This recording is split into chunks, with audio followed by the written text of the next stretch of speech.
I would be happy to pilot the operation.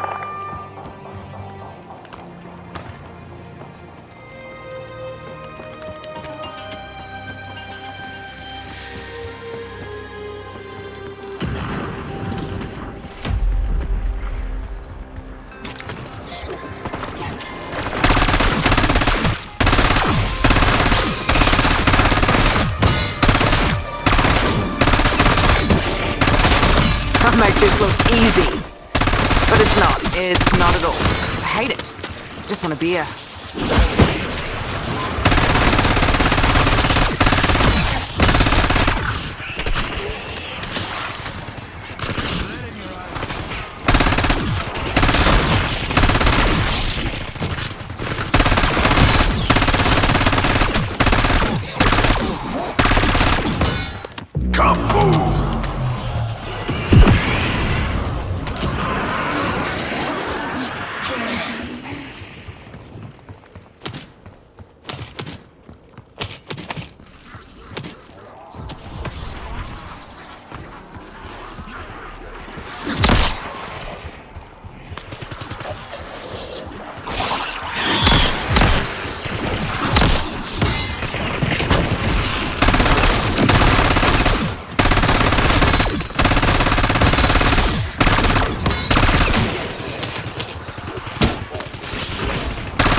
We are assessing a possible fuel leak.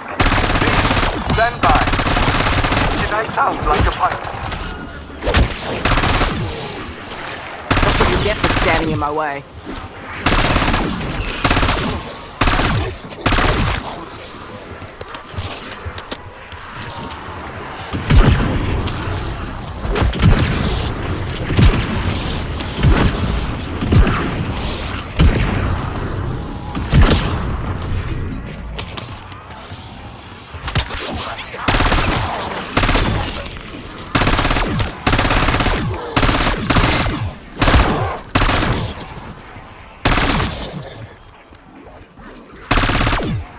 Insta-kill.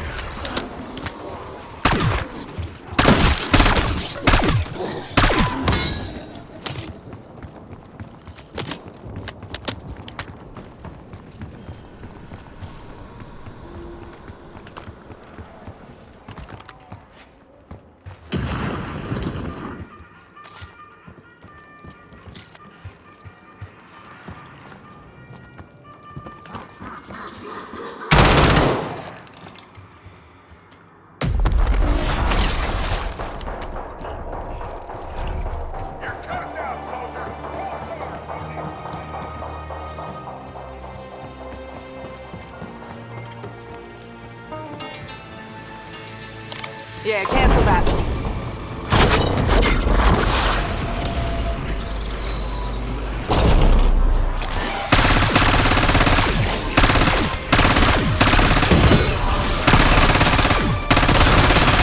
You see that, Pet?